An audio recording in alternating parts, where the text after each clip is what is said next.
Previously on Alan Wake, Alice has been kidnapped. Alan, please help me. Alice? You'll do exactly what I say if you ever want to see your wife again. I can't tell anyone except my agent Barry. Damn it, Barry, they'll kill her! You're my best friend, and I'm worried that you're not right in the head. The ransom is a manuscript I supposedly wrote that's coming true before my eyes. It happened just the way it was on that page. So dark. I have found only a few scattered pages. I want the entire manuscript. The deadline is in 2 days. I found Mr. Wake's pages. Good girl. How the hell did she get her hands on the manuscript anyway? I don't know. She's resourceful. I told you were too hard on her. Listen, I found out all sorts of interesting stuff while I was digging around. Yeah. Mr. Wake, it's Sheriff Breaker. We have an FBI agent here, Agent Nightingale. FBI? He's anxious to see you. You'd better come to the station. Okay, I'll be right over, Sheriff. Let's make this quick, huh? Help you folks? Name's Randolph. I'm the manager. We're looking for Rose. Works as a waitress down at the diner. Rose, sure. Nice girl. Who wants to know? I'm Alan Wake. The writer, huh? I heard on the radio you were visiting. Well, I'll show you her trailer. That Rose, she's a nice girl. Always pays her rent on time. As I was saying, Al, I found all sorts of weird stuff from the local newspaper's archives. This place is crazy. Disappearances, mysterious deaths, urban legends come true, and get this, most of this stuff takes place around Cauldron Lake. Well, you ain't wrong, mister. The Indians thought the lake was a doorway to the underworld. I'm the God-fearing type myself. I don't hold with that sort of thing. Yeah, okay. Anyway, there was an island there owned by a guy called Thomas Zane. Now, some of the articles I found about him make him out to be a famous writer, but I ran a bunch of searches, couldn't find a single thing he wrote. Zane was heavily into diving, so much so that the place came to be called Diver's Isle. But the volcano under the lake erupted in 1970, and Zane went down with the island. Yeah, how about that? It was there in the morning, as if it had fallen from the sky. But it would take a tornado to lift something like that. We're damn lucky it didn't crush any of the trailers. Come on, mister. I'll take you to Rose's trailer. It gets better. A local girl, Barbara Jagger, drowned in Cauldron Lake just a week earlier. They were lovers. Sure, Jagger's a local spook story. The Scratching Hag comes for you in the dark. Childish stuff like that. Anyway, Al, I'm just getting to the best part. All of the articles about this stuff were written by Cynthia Weaver. I asked around, and she's that crazy bag lady you met. What, the lamp lady? She can be a little loopy, but she's not homeless or anything. Yeah, anyway, she knew both Jagger and Zane before they both died, and she had some kind of a breakdown. Well, mister, this here's Rose's trailer. You mind me asking what you want with her? We're just here to talk to her, pal.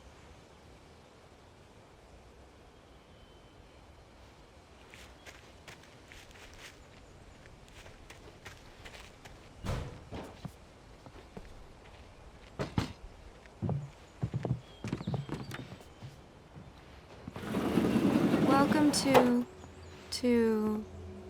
Oh dear, Mr. Wake. I'm so glad you're here. Rose, you have my manuscript? Oh. Oh yes. Yes. Please, come in. Hey, this is really good. Rose, Yes, my manuscript. I really need it. I understand. I know what you need. A muse to inspire you. Oh, for Barry. She doesn't have anything. Yeah, hey, Al? Al, what's... Oh... Barry! What? What?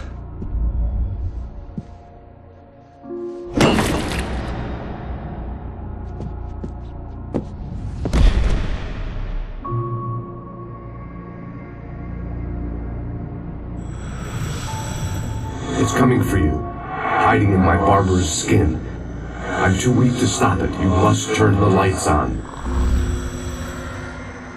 I promised I'd come visit you and your lovely wife. You must finish what you started. I insist.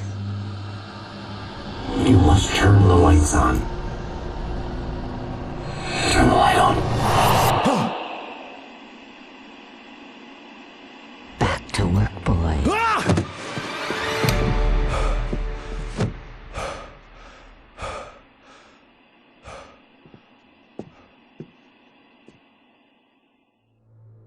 I felt nauseous, hungover. Only anger kept me going. I can't tell reality from dream anymore, but it seems I have an imaginary editor to help me. She's an old woman in a funeral dress. I call her Barbara Jacker. She's very strict. I'm writing faster and faster. My manuscript is being heavily revised. The edits are getting very aggressive, and each day there's less of me and more of her. I hate it, but I know she's right.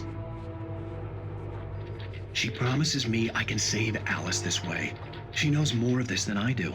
About the complex incantation I'm attempting. About this place.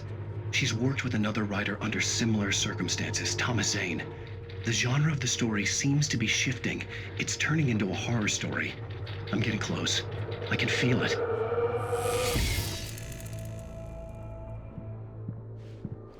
Rose took a day from me. I had less than 12 hours left to meet the kidnapper. All I could do was get Barry into the car, work something out once I got on the road. Barry was out of it. He was way too heavy to carry. You're right. I deserve more money. I'm so handsome.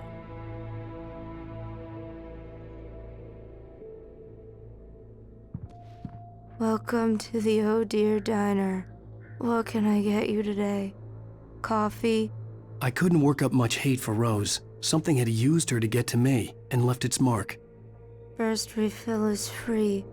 Milk and sugar on the counter there. Would you like to hear today's specials? Thank you. A nice day. Come back soon.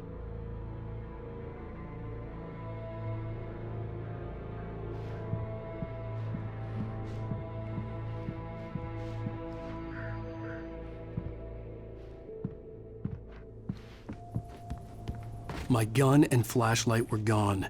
I'd have to find a way to get Barry into the car as quickly as possible. There was no time to waste.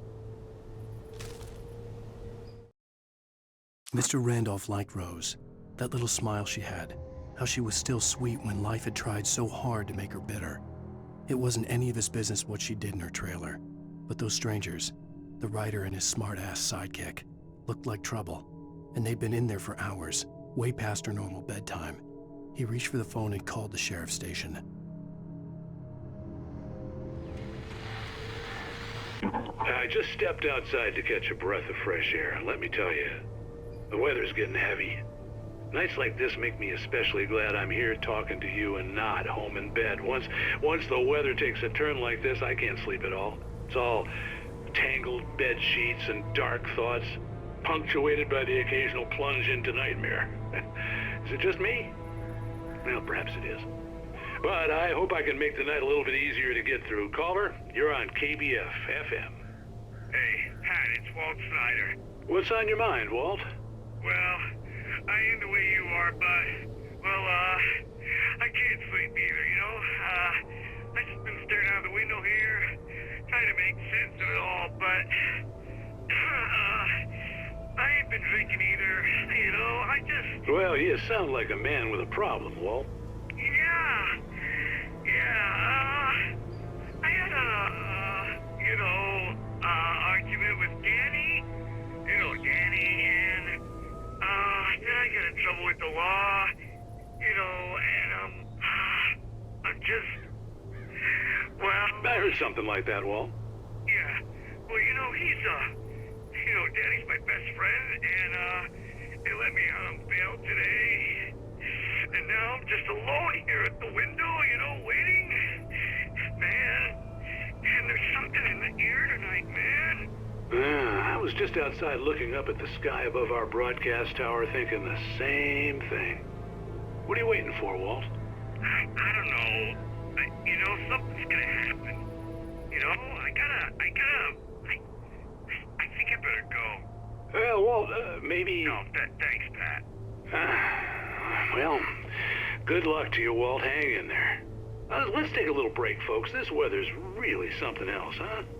How can I be sure you won't? Oh, you're gonna get it now. God knows what you've done to that poor girl. This is Agent Nightingale, FBI! Get him up, Hemingway! You're under arrest! You move a muscle, I'll unload right in your goddamn face! Stay right where you are, Spillane!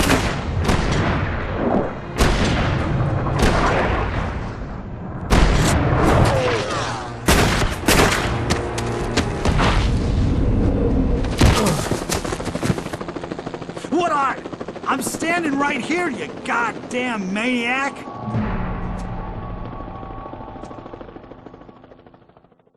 I hated to leave Barry behind, but there was no way I'd miss my appointment with the kidnapper. Give it up, Mr. Wake. Come on. Take it easy on him. Get after it. Don't let him get away. Move it.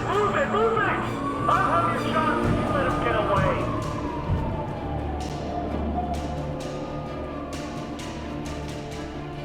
Stop running! Freeze! Okay, men. Keep your eyes peeled. He's gonna try to make it through here. Oh, damn. See him?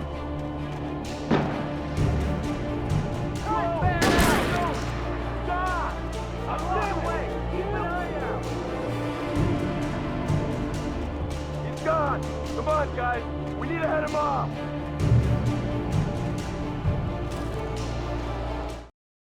For decades, the darkness that wore Barbara Jagger's skin slept fitfully in the dark place that was its home and prison. It was hungry and in pain. It dreamed of its nights of glory when the poet's writing had called it from the depths and given it a brief, terrible taste of power and freedom. The rock stars had stirred it from the deep sleep the poet had sunk it back to in the end. When it sensed the writer on the ferry, it opened its eyes.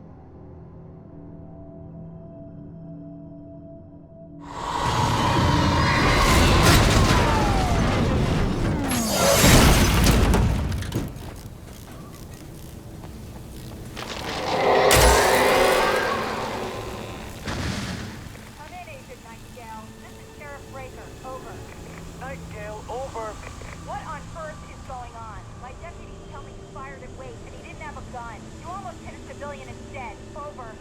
Sheriff, Wake's running. I'm giving chase. I don't have time for this.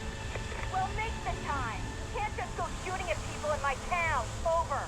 I'm a federal agent pursuing a fugitive. You want to discuss my methods, Sheriff? Make an appointment. Over. You stay right where you are, Agent Nightingale. I'm on my way. Out. The suspect was last sighted running along the forest east-western from the trailer park. All units are advised that the suspect may be armed. Approach with caution. James out.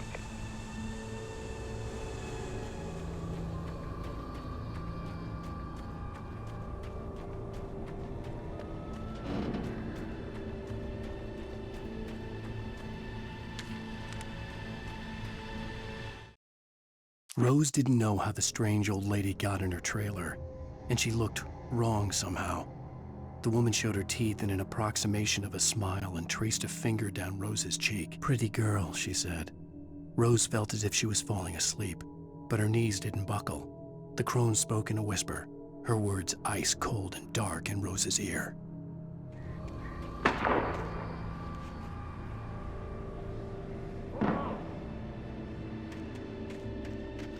Search the area.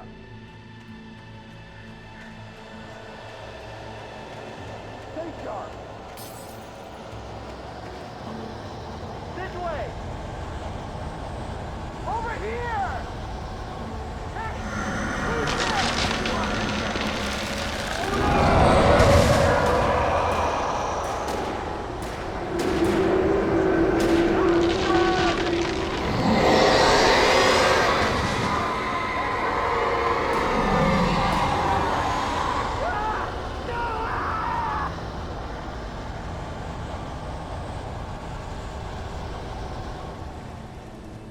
This horror was everywhere I went, circling me. The cops didn't stand a chance. They were after a writer, not a monster.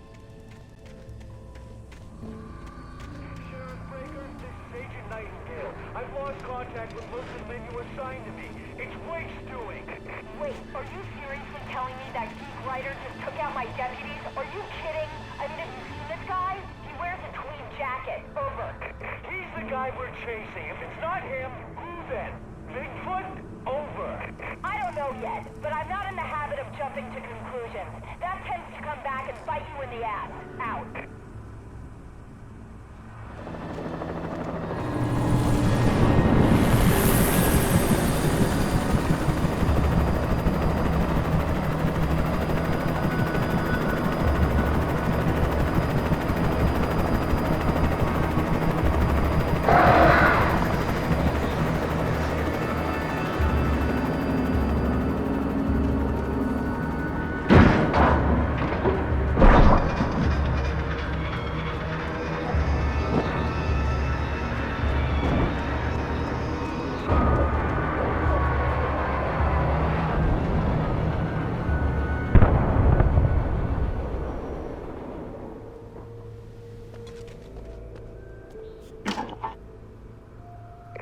This is James. Mulligan, Thornton, come in. Over.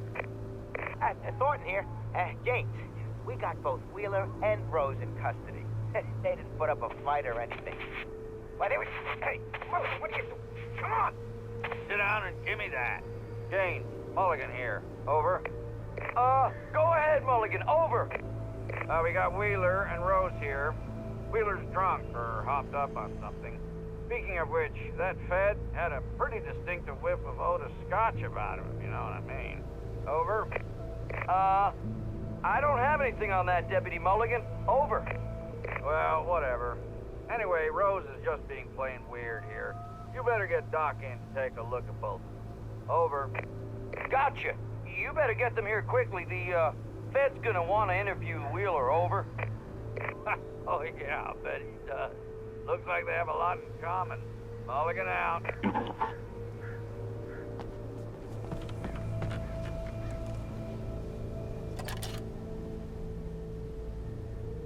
I could see the lights of the radio station in the distance. I imagined that the broadcast tower in the distance was part of the local radio station.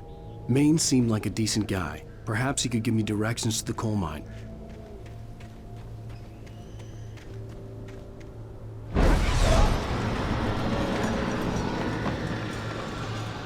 Unnatural shadows clung to the gate.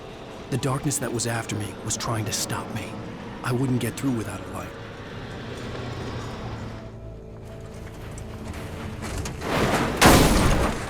It took me a moment to recognize the flashbang grenades. They were an ideal weapon for my situation. Team 1, come in. Over. Team 1, this is Sheriff Breaker. Report. Over. Team 2, come in. I need a report. Over. Come on, guys. Talk to me. Come in, please. Over.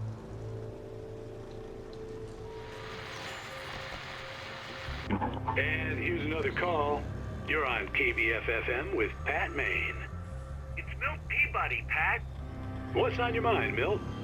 Well, I live near the trailer park, Pat, and there's a big ruckus going on over there. Well, that's just up the road from me, too. What's going on, do you know? I don't know, but there's a bunch of police cars there, lots of sirens, a helicopter buzzing around, and I think I heard some gunshots. Gunshots? Yes, sir, like from a pistol. So can you find out what's going on? Because it's just next door and they're popping off guns there. They're still shooting? No, it was maybe 10, 15 minutes ago. It sounds serious, Pat. I'm telling you, it don't sound like no party. Well, I'm certainly going to give the station a call, Milt. Okay. You'll hear it here as soon as I hear from them. Okay, thanks.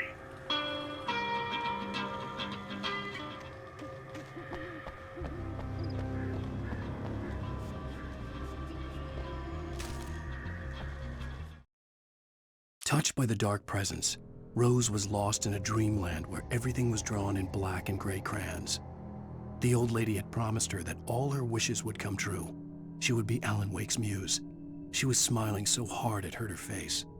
She crushed a bottle full of sleeping pills into the coffee. Deep down inside, she was screaming in terror.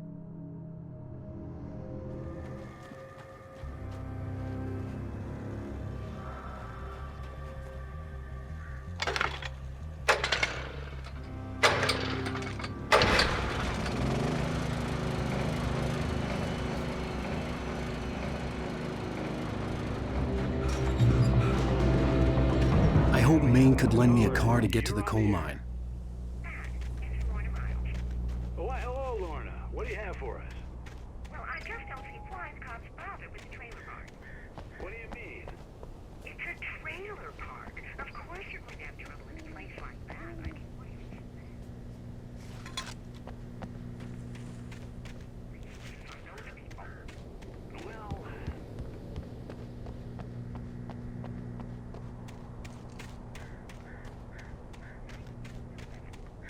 Well, thank you very much for that compassionate viewpoint, Lorna. How can I be sure? Oh, here's a little surprise. The famous writer Alan Wake just walked in. Folks, I'm going to see if I can talk him into an interview. Come on in, Mr. Wake.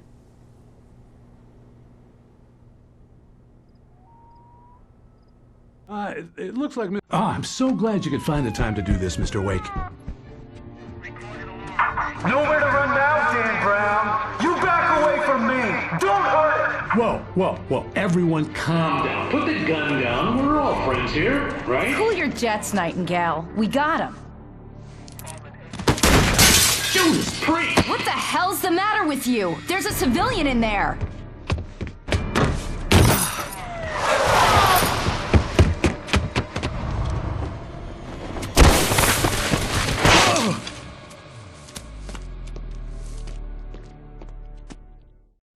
I'll get you yet, even if it kills me. You hear me? You hear me, H.P. Lovecraft? I had fallen off so many cliffs it was ridiculous. That's what you get for naming a book The Sudden Stop.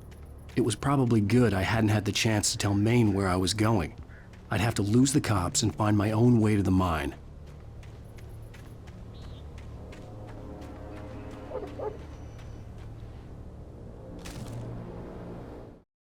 Nightingale stared through the broken studio window into the dark woods. He turned around, started to walk out, but Maine grabbed his arm. "Young man, you almost shot me.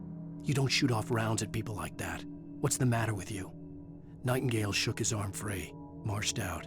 His cheeks burned with rage and humiliation.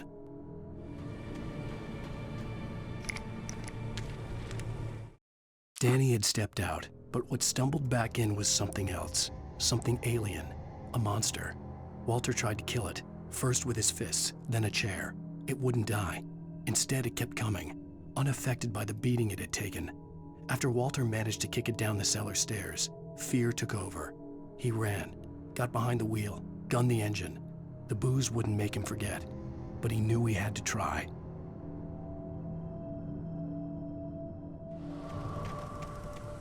There was no sensible reason for the power company work lights to be here.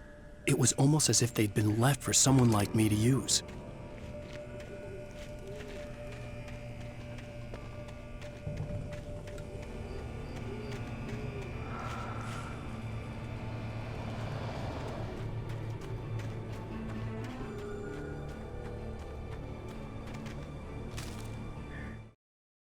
The bulldozer's engine roared to life. Mud and rocks flew as it fought for traction. It crashed through the concrete wall and landed heavily in the yard. If it were an animal, it would have shaken its head after the impact, fixed its eyes on me, and charged. Of course, it had no head, nor eyes. Shadows crawled on its form, twisting it into a monster. Then, it came for me.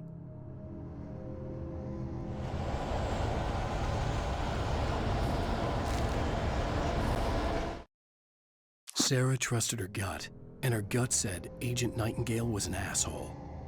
He felt wrong, and it wasn't just the smell of stale booze. It was in the way he flashed his badge, pulled rank, The look in his eyes when he wanted answers. Where was Alan Wake? What was this about an accident? Where was his wife? And most importantly, why did she let Wake go?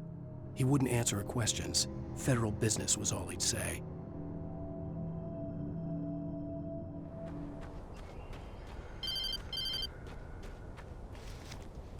Hello? The most stubborn man I've ever met. Alice? Alice? Alan, I'm so afraid. Keeps me in the dark. Please help me. I look at you, Alan, and it's not you. Something else. Looking out from behind your eyes. Alice, I'm here. I'm so alone here. It's all gonna go to hell. You need to be careful. Cooperate. The connection had been terrible, but that wasn't the only thing that hadn't been right with the call. She sounded wrong somehow, but she had called me.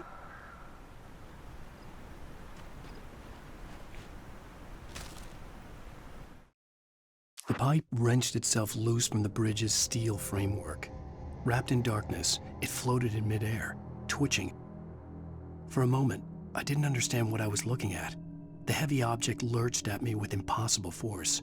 I threw myself out of the way, but just barely. When I turned my flashlight on it, it shook in a dark rage before it flew at me again.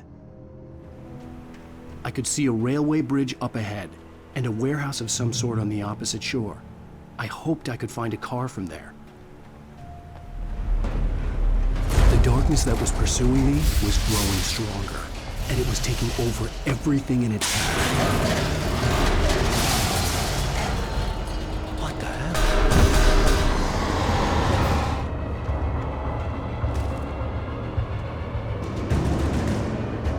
As a teenager, just starting to get interested in writing, Stephen King had been a source of inspiration to me. I thought about all the inanimate objects that had come to life in his books. No one is safe in a good horror story, certainly not the protagonist. That's what makes them fun. This was anything but. The darkness could possess anything, and it was getting closer. I slammed the door shut right in his smug face. He pleaded for me to open the door. True to form, the asshole actually thought I would obey. I had no sympathy left, no guilt either, not for him. I took a moment to savor the scream. I bet I had a smile on my face. It was all that I had time for. The dark presence was inside the lodge with me.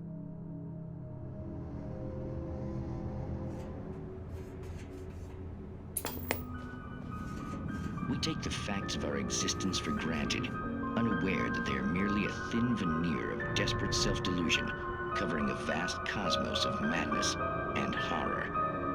All too often, the stars are right. In Night Springs.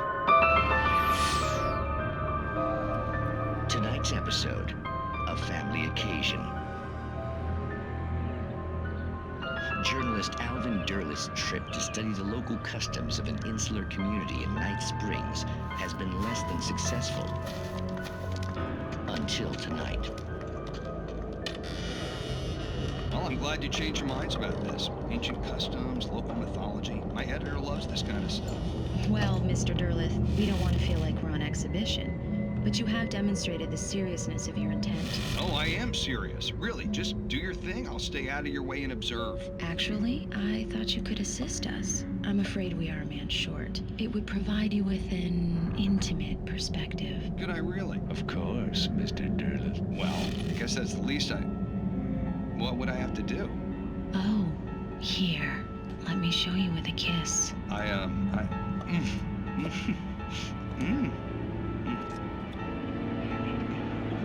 What did you add?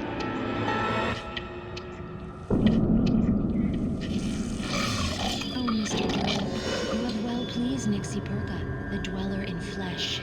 Your body shall host his 1,000 young, and all shall be glory.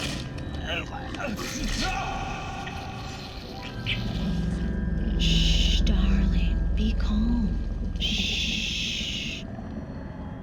Alvin Derleth learned a harsh lesson. If you go looking for mythology, it may come looking for you.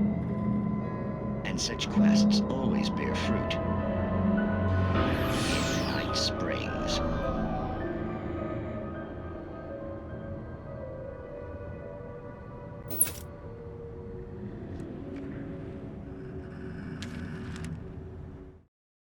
The darkness surged towards me, sucking everything loose from the ground into its depths, tugging at my clothes. I saw the flare the kidnapper had dropped and threw myself towards it just as I felt my feet leave the ground. The darkness embraced me with the force of a tornado. Somehow I managed to light the flare. The darkness roared and cast me away. I fell toward the dark waters of the lake far below.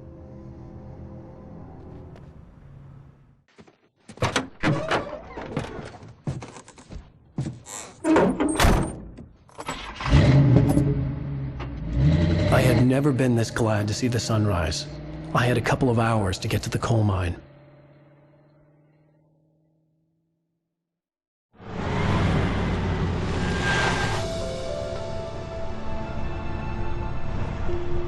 The coal mine wasn't far now.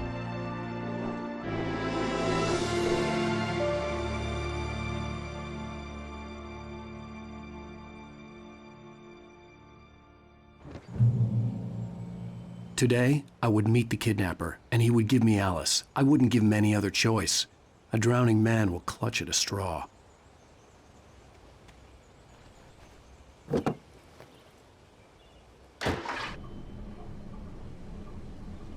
Little by little, without realizing it, I'd come to believe that the story in the manuscript was coming true. The current of its narrative had taken me deeper and deeper into dark waters. Alice had been taken from me. Barry was probably in jail. I was a fugitive from the FBI. The whole world taken over by the dark presence was trying to destroy me. It all felt real, but it matched a textbook case of insanity. This is Pat Main, and you're listening to KBF-FM. Folks, I want to apologize for kind of abandoning you to that looping music track last night, but I was detained.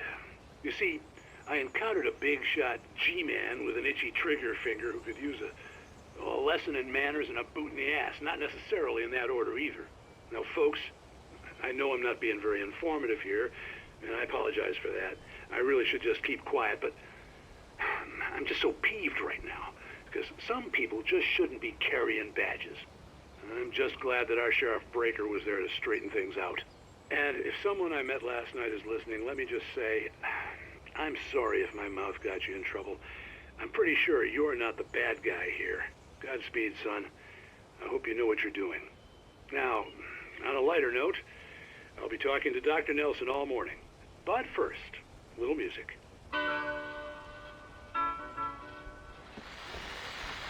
Welcome back to KBF-FM. Hope you enjoyed that tune. Now, Doc, you were talking about life and finding that special someone, that soulmate. Well, you were talking about that. I was saying I don't buy it. Oh, see, to me, that's strange, because I always pegged you as a hopeless romantic. You got me there, Pat. But I think love's where you look for it. And you need to do a lot of looking, sure. But the idea that there's that one special person out there for you, and if you miss that chance, it's gone forever, and you're forever incomplete. I mean, isn't that depressing? Or, heck, childish even? Hey, there's plenty of fish in the sea. And apparently a fisherman has a fishing analogy for everything, but what you're saying, isn't that a little harsh? Well, no. What I am saying is that your potential for finding that connection isn't limited to what's essentially a chance encounter. How is that harsh? Yeah, well, I guess that's a nice thought, but let me say something personal here. Okay. Now, well, I don't disagree with you exactly, but I can't really fit that together with what I feel, what I felt for someone, because she was the one. She was. And I let her drift away from me. Maybe I didn't put in the work, I don't know, but, well, since then, and it was a long time ago, but since then there hasn't been anyone, not like her. And I'm not saying I dwell on her or haven't moved on. I like my life. I'm not living in the past, but I do miss the way she completed me. You can't argue with the heart, Pat. I'm sorry, folks. I had kind of a scary experience last night, and let's just say it's shaken a few things loose.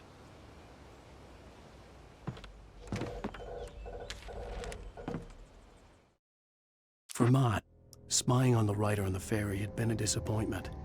His boss had made Wake out to be something special, but Mott hadn't been impressed.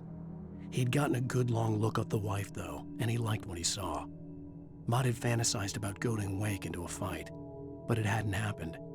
Still, he'd get his chance to see if the writer had anything in him. He'd been promised as much.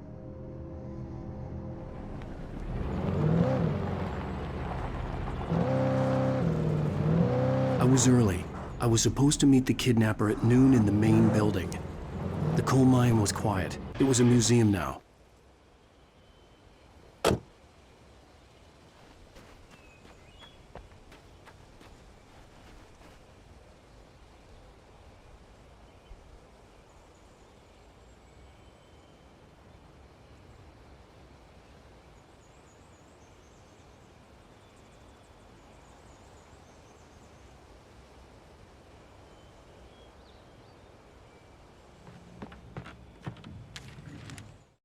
With Nightingale gone and the night wind blowing in through the broken studio window, Maine stared at Sarah.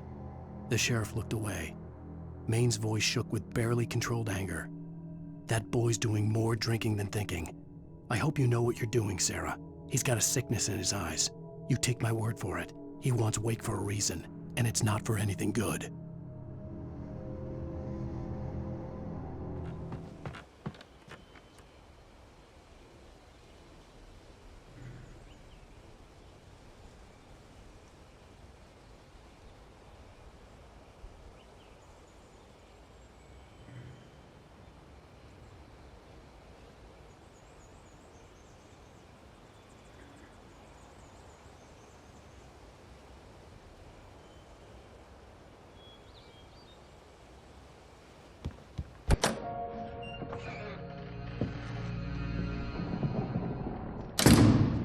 I didn't want to go outside. Cops had to be looking for me. The noon sun turned the place into a sauna. The day dragged on. Different scenarios ran through my mind. Ways of how I'd torture the kidnapper to get Alice back. Or the different horrible things he could have done to her. I imagined her dead. I had no way of knowing she was still alive. It was killing me. I was running on blind hope. It was all a waste of time. The bastard never showed up.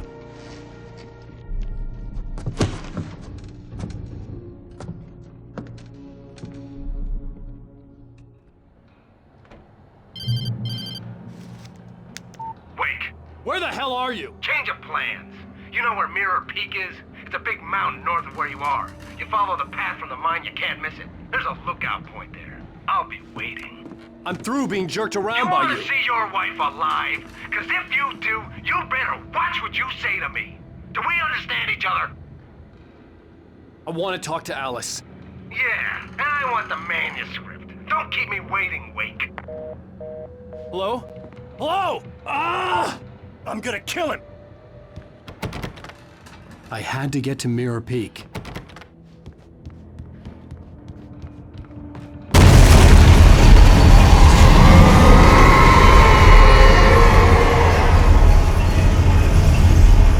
It was close, maybe closer than ever before.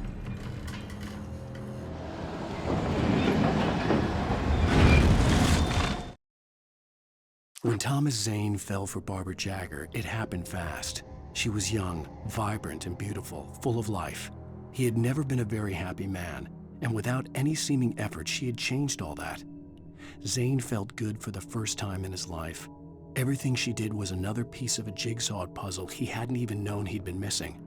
And best of all, she made the words flow, strong and sharp. She was his muse.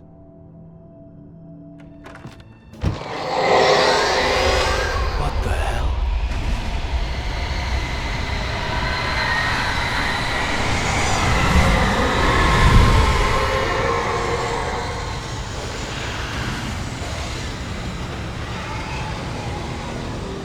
The only way to reach the hillside ahead was to go through the building. I had to find a way to avoid electrocution.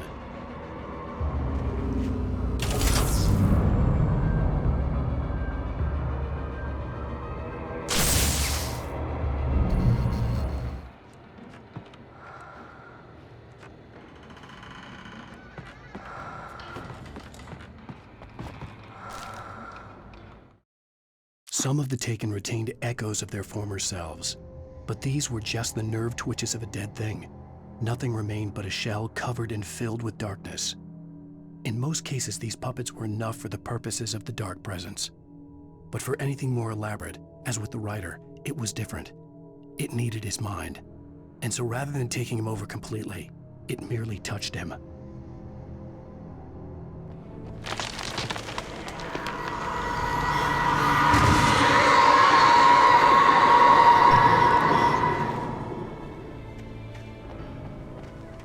There was no way the flashbang grenades were standard power company equipment.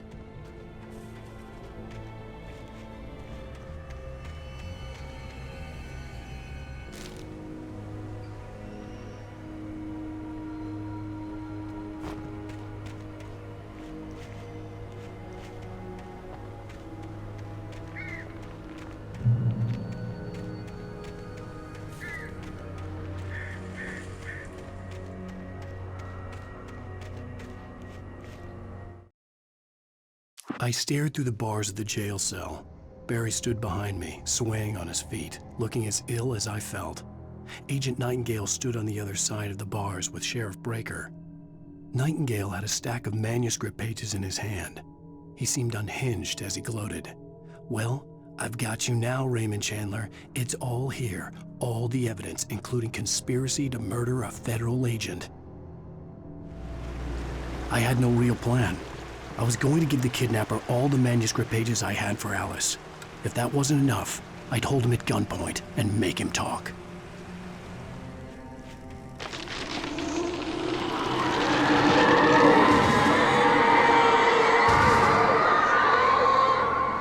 The dark presence was moving ahead of me in the same direction I was going. A cold feeling settled itself in the pit of my stomach.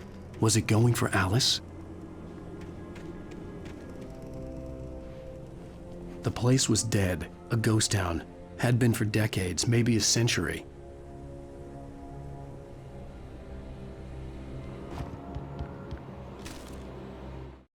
Things were never as simple in real life as in fiction. I had lost count of the times I had wished there'd be a clear reason for my writer's block. Something to fight, something to lash out on. There wasn't. I was filled with doubt. I was nothing like the hero in my books. Alex Casey had gone through his life with single-minded determination, never wavering from his goal. Even now, I was angry at myself, angry at Alice, angry at Barry. I was fumbling and I had no plan.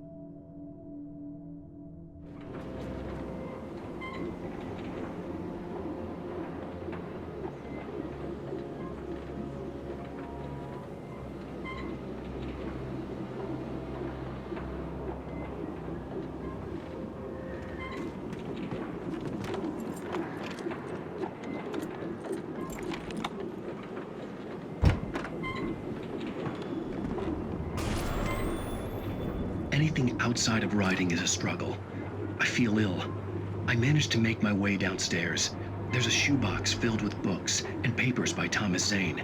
It's very hard to focus, but I managed to read some of it. He's a poet, and a good one. He writes of muses and creators summoning fabulous things from a magic lake, using his powers to shape the world of a realm of gods and dreams and demons, dark things that wait for a chance to slip through, wearing the flesh of men as disguise. Zane writes about himself, his girlfriend being taken over by a dark presence, about growing scared of the lake. Zane believes it's a mirror to the gaping void of darkness above, where some Lovecraftian presence lurks. I crawl back upstairs. I'll borrow these things for my story. They ring true. They fit.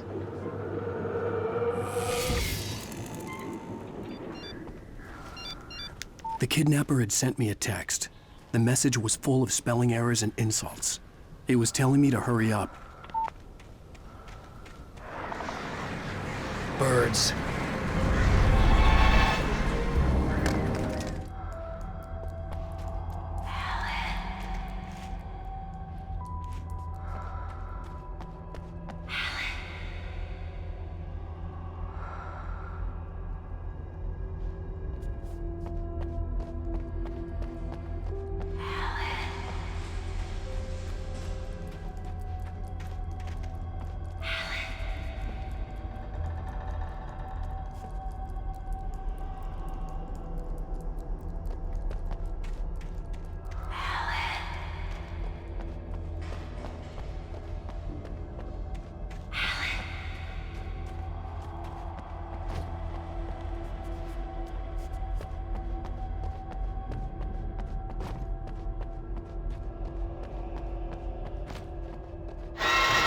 Without warning, the headache stabbed at my brain.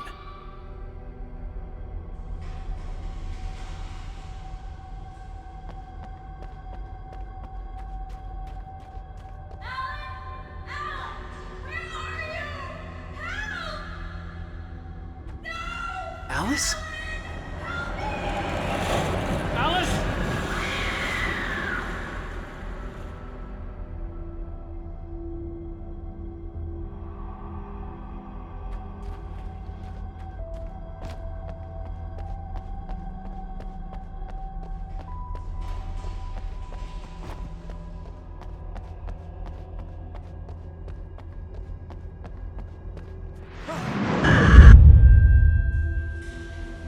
I'm losing it.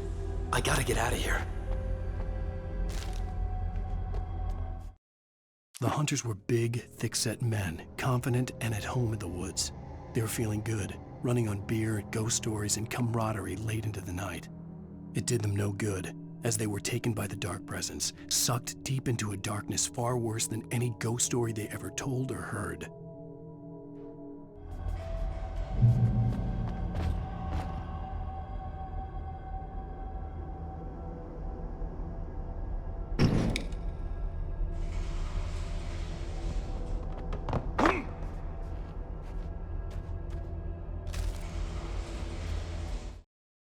Even behind the closed doors and curtains of his grimy room at the Majestic, the local motel, Nightingale could feel the locals' eyes on him, the unrelenting pressure of their judgment.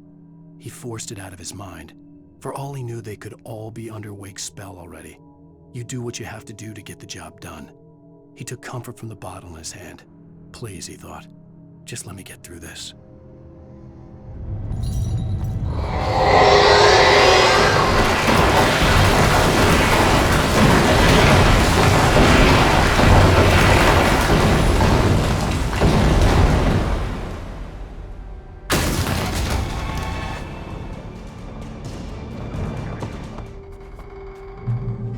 I'd have to make my way up this mine shaft in order to go on.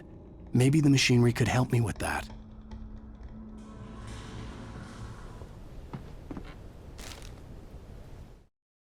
Lightning flashed behind the windows of Cauldron Lake Lodge. Tor Anderson laughed and held the steel hammer above his head. Nurse Sinclair was trying to calm him down without success. Tor grinned madly and shouted, "My hammer's up. Here's a friendly poke from Molnir, wench." He brought the hammer down with all his might on Sinclair's head. "We're on a comeback tour, baby."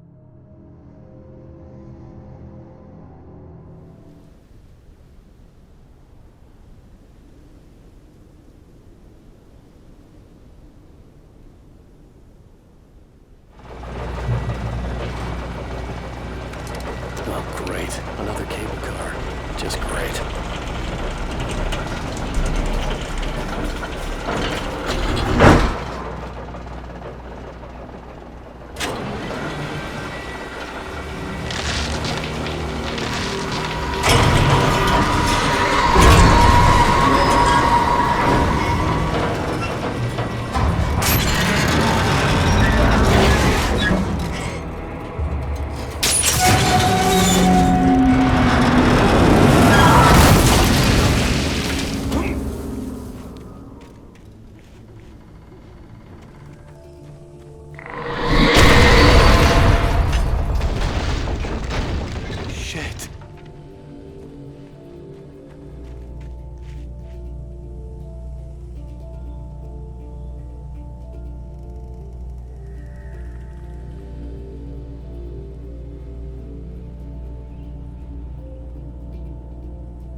Maud had checked all of Stucky's rental cabins.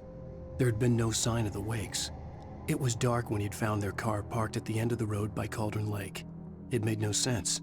They must have taken a wrong turn, but there was no sign of them, and the car had been there for hours already. Frustrated, Mott stood on the rotten ruin of the footbridge that had once led to Diver's Isle before it sank beneath the waves years ago. The boss wouldn't be happy.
I could see Cauldron Lake. I thought I could make out the spot where the island and the cabin had been. There was a light near it. It had to be a boat.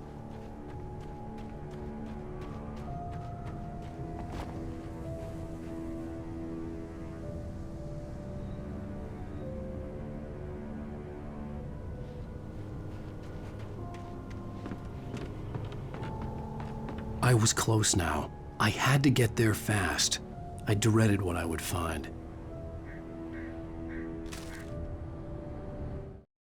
I tried to hold on to Alice, but her form melted away.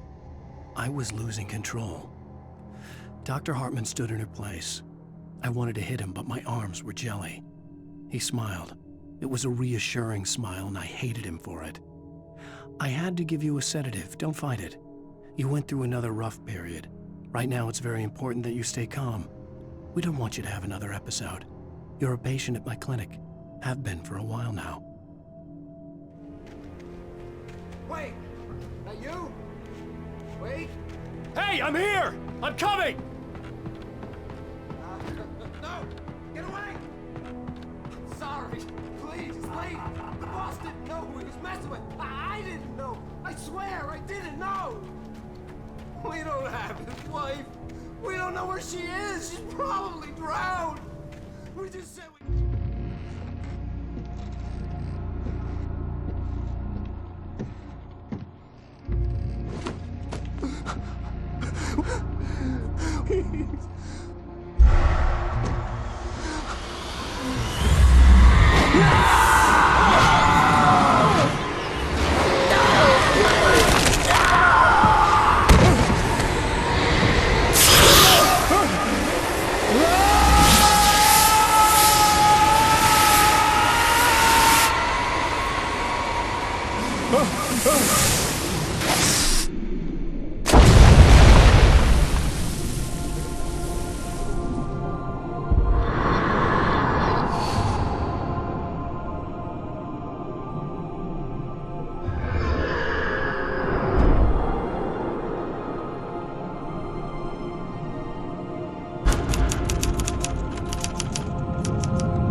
Oh my, what a wretched life. I was born on the day that my poor mama died. I was cut from her belly with a Stanley knife. My daddy did a jig with a drunk midwife.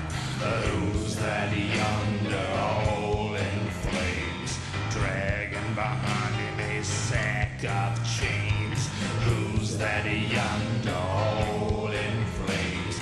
Well, up jumped the devil and he staked his claim on me.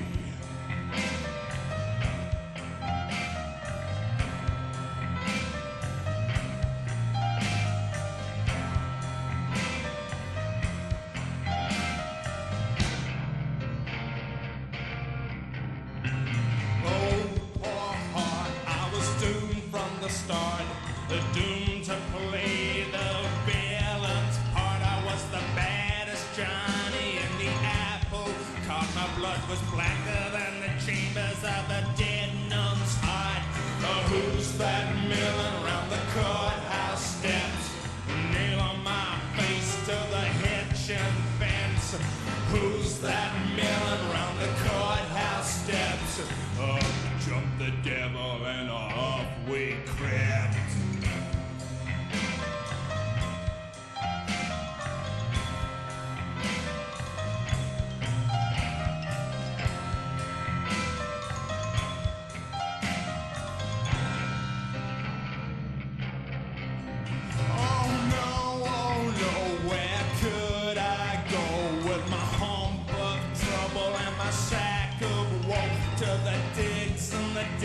Of Mexico, where my neck was safer from the lynching rope. Who's that yonder laughing at